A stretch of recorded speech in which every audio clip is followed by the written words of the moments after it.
The making of a prime minister. मुश्किलों का अंबार है, वही तो मेरे हौसलों की मीनार है। हिंदुस्तान में दो प्रधान दो निशान नहीं चलेंगे। अगर इतनी ताकत ये पाकिस्तान के खिलाफ लगा दे तो आतंकवाद आजाद हो गया। हम चुनौतियों से टकरा रहे हैं। सर्जिकल स्ट्राइक और एयर स्ट्राइक करके नए भारत के सामर्थ्य का संदेश भी दे दिया है। तुम उठो, तिरंगा लहरा दो। जननायक नरेंद्र मोदी के 20 वर्ष पुराने भाषणों पर आधारित एक बेहद लोकप्रिय कार्यक्रम। क्या कहते हैं नरेंद्र मोदी?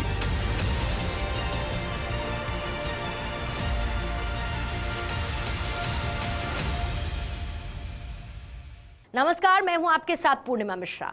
हमारे खास प्रोग्राम क्या कहते हैं नरेंद्र मोदी में आज आपको सुनवाएंगे प्रधानमंत्री मोदी का वो ऐतिहासिक भाषण जो उन्होंने 21 अक्टूबर 2007 को मुंबई में दिया था। मोदी जी ने अपने भाषण में कहा कि भूकंप के बाद गुजरात ने खुद को बहुत तेजी से खड़ा किया। आज गुजरात का विकास हो रहा है और पूरी दुनिया के पूंजी निवेशक गुजरात की ओर देख रहे हैं। मित्रों, इस देश के अंदर 1/3 जिले ऐसे हैं, इस देश में 1/3 जिले ऐसे हैं जो बंदूक की नोक के नीचे लोग कांप रहे हैं। 1/3 जिले, कहीं नक्सलवाद है, कहीं आतंकवाद है, कहीं इंसर्जेंसी है, कहीं बांग्लादेशी है। आप कल्पना कर सकते हैं मित्रों, देश के 1/3 जिले जो इस आतंकवाद की चपेट में है, नक्सलवाद की चपेट में है। तिरुपति से लेकर के पशुपति तक पूरा रेड कॉरिडोर बना हुआ है। पूरे देश को इस प्रकार की मानसिकता वाली वैश्विक ताकतों ने दबोच के रखा है। और ऐसे समय मैं मित्र सीना तान के खड़ा हूं। मेरी गुजरात की धरती पर घुसने नहीं, मैं मेरे गुजरात की धरती पर घुसने नहीं दूंगा। मित्रों, एक जमाना था मेरे यहां हर इलाका उस जिले के नाम से नहीं जाना जाता था। हर इलाका जाना था ये लतीफ की गैंग का इलाका, ये मोहम्मद सुर्दी की गैंग का इलाका। हाँ, ऐसे ही नाम थे साहब। अब तो खैर लोग भूल भी गए। मित्रों, आज मेरे राज्य के अंदर एक भी गैंग जिंदा नहीं है, एक भी गैंग। और मित्रों, अभी तो बीच में देखा होगा आपने, बड़ी तूफान चल रहा था टीवी पे, अखबारों में, एनकाउंटर। मैं मालूम है ना, एनकाउंटर सब लोग पड़े थे साहब। एनकाउंटर सोहराबुद्दीन।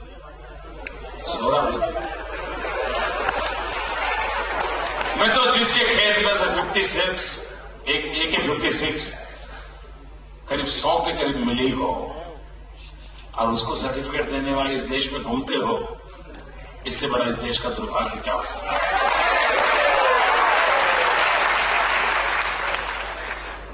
और मेरे कांग्रेस के मित्र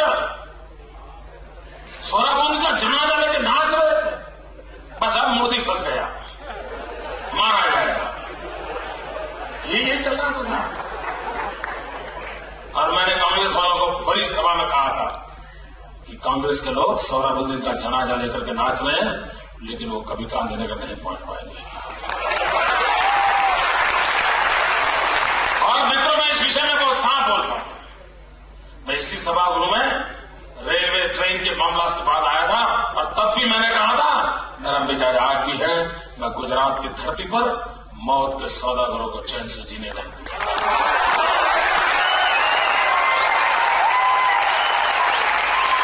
मित्रों, में आतंकवाद को ईंट का जवाब पत्थर से देना के मतलब व्यक्ति हूं। आम आदमी सुख चैन की जिंदगी चाहता है, वो अपनी रोजी रोटी कमाना चाहता है, वो अपना गुजारा करना चाहता है।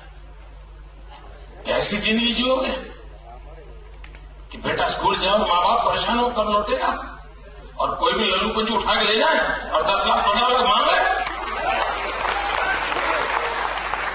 मैं तो ये देश ऐसे नहीं चल सकता। और औरों को चलाना हो जिस में चलाएं, गुजरात ऐसे नहीं चलेगा।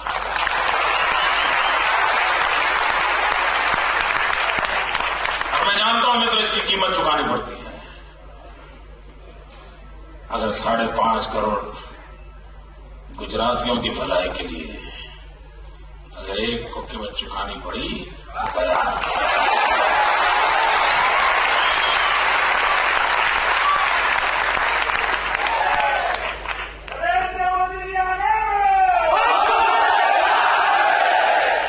ये मेरा रास्ता ऐसा है कि साथ मत चलिए, परेशान हो जाओगे। वहीं पर खड़े रह के नारे देते रहना।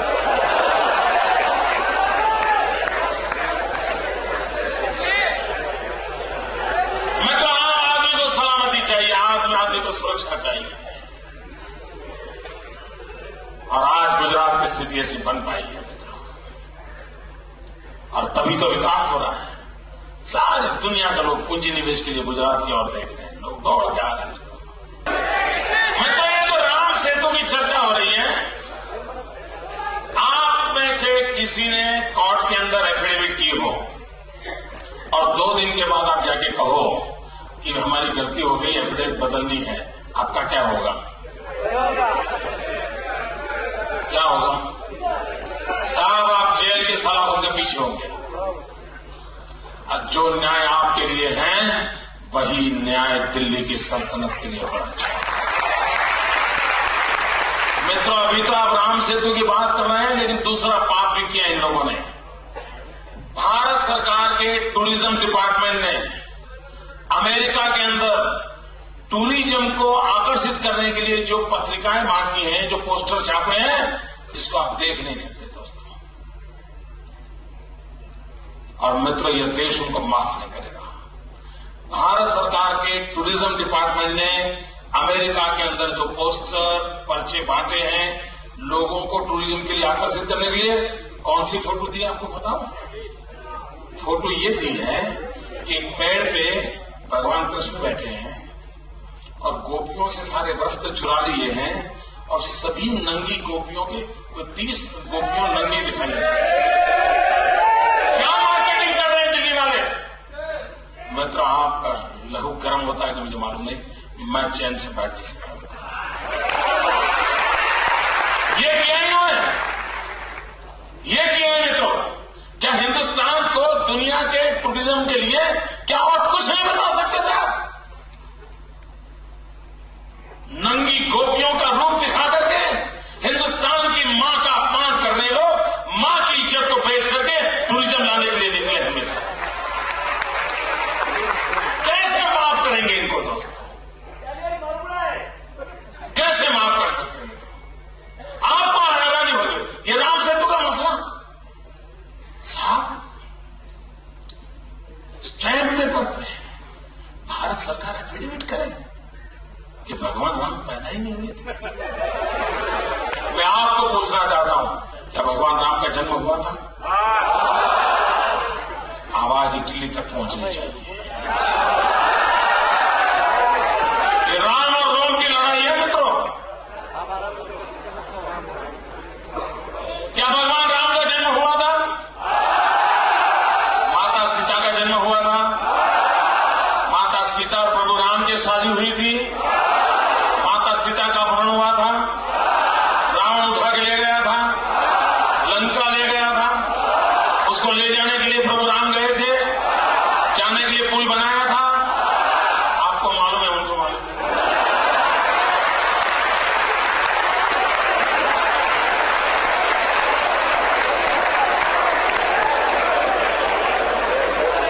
ये हाल है मित्रों।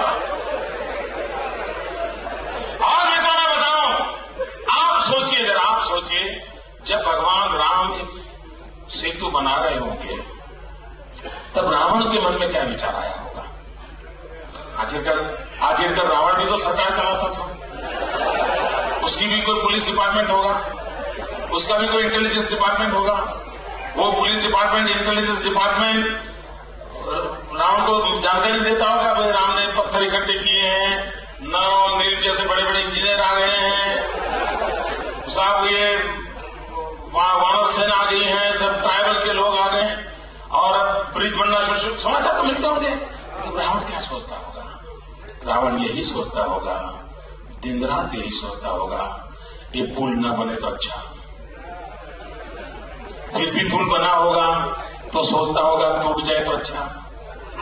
फिर भी बना होगा तो सोचता होगा जब राम उस पर जाते हो तब टूट जाए तो अच्छा।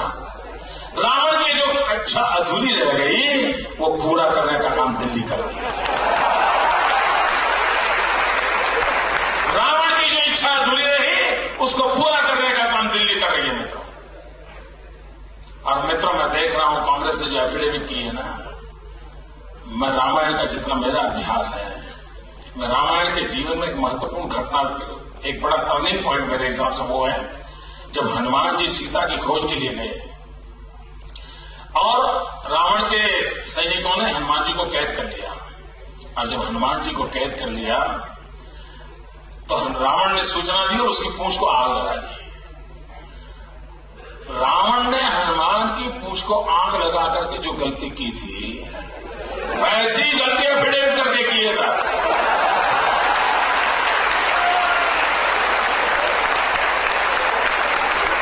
ऐसी ही गलतियां फिडेल करके की है मित्रों।